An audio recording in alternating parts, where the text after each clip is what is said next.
Someone's about to invite her family to dinner. This is the version AI wrote for her. We are delighted to invite you to our home this Sunday. We will prepare a traditional meal and look forward to celebrating this important family occasion together. Clean, warm enough, nothing technically wrong with it. But this is what she actually said before the machine cleaned it up for her. I want you to come Sunday. I'm making the tamarind rice your father liked, though he always complained I burned the peanuts. Don't eat before you come, and bring Mina. Even if she says she's busy, I miss her. Those were two very different messages. The AI version kept the invitation, the meal, and the occasion. It kept everything except the woman. The rice is gone.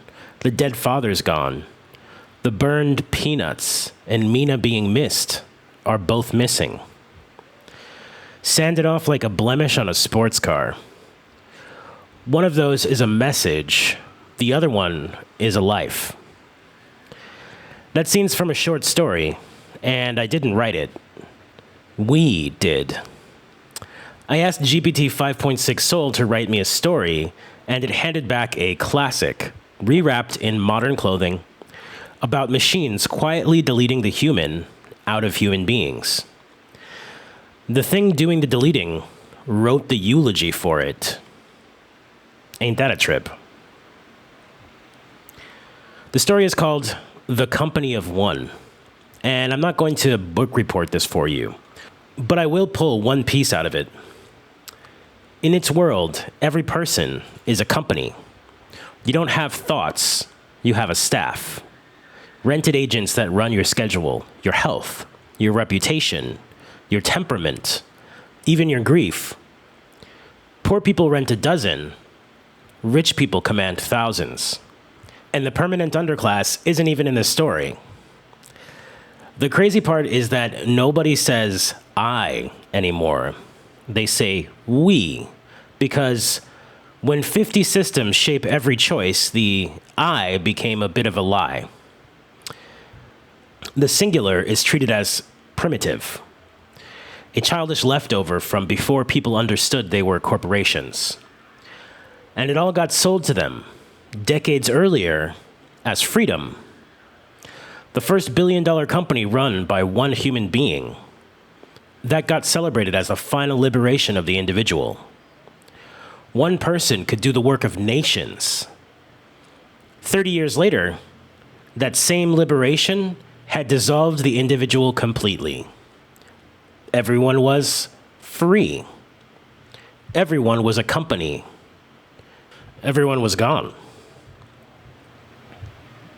The real point was to recreate a story I'd read before, but in modern-day circumstances.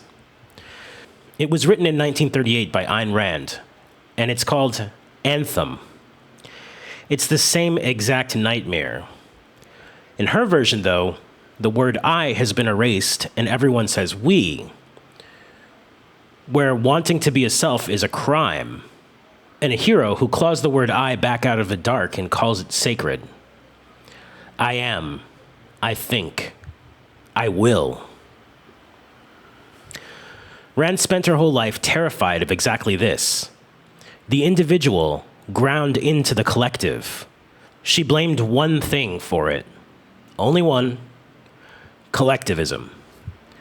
The state, socialism, the commissaire, the mob that makes you say we. That was her villain. Her cure was the opposite of it. The sovereign individual, rational self-interest, and the free market as the only honest judge of a human being. I swear by my life and my love of it that I will never live for the sake of another man. The part that would make her lose her shit is if she could read the story that the machine wrote. In it, the we showed up anyway, but not through her villain, through her cure. Nobody in that future was forced into it. The market just selected efficient forms of life, and refusing your staff meant starving. So everybody chose it freely, the way you freely choose anything you can't afford to say no to. Rand thought the collective would come for your eye with a boot. It came with a subscription. And the thing that finally dissolved the individual was the exact thing that she worshipped. The person, as an enterprise, run all the way to the end of the track, where the enterprise is all that's left and there's nobody home inside it. Trust me, this isn't some spooly little what if. We're literally making our bed right now, and we're about to sleep in it. The biggest names in AI keep predicting the one-person billion-dollar valued company this year. They say it like it's gonna make the world a better place. There are already solo founders running real companies on swarms of agents. The hype is almost monotonous. Be more than yourself. Scale without limits. Become a company of one. Your staff is your freedom. A philosopher named Byung-Chul Han clocked the mechanism early. He said the modern trap isn't a dictator standing over you with a whip. It's that you become your own boss, your own company, your own exploiter. And you do it grinning because it feels like ambition.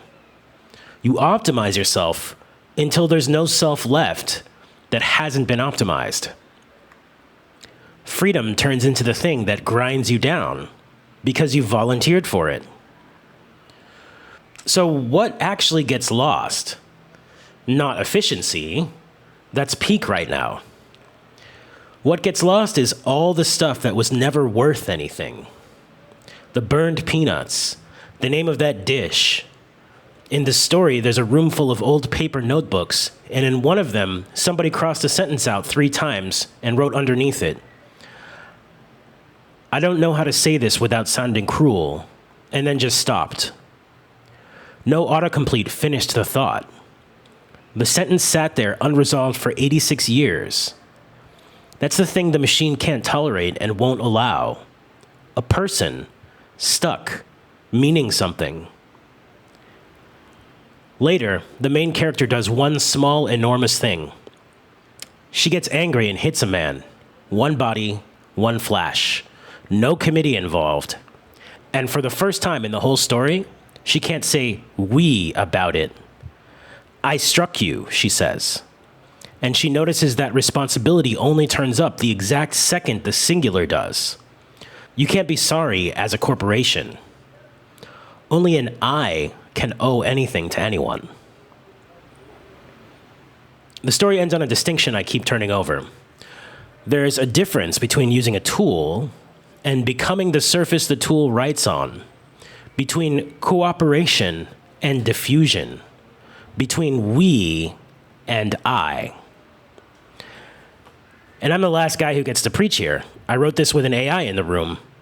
I had a machine go research Ayn Rand for me so I wouldn't botch a quote. I use this stuff every day, and I'm not going to pretend I'll quit. That isn't the point.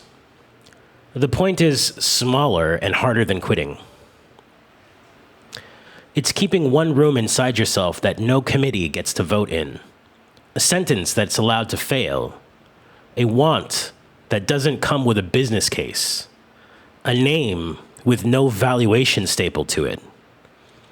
Rand and the machine agree on the danger and disagree on the door. They're each a little right. So maybe the only move left is to stay an I on purpose, out loud, while it's still yours to be. The woman in the story has a name, by the way. Not Mara Holdings. Not Mara Distributed Cognition. Just Mara. She's the one who can still refuse. Are you?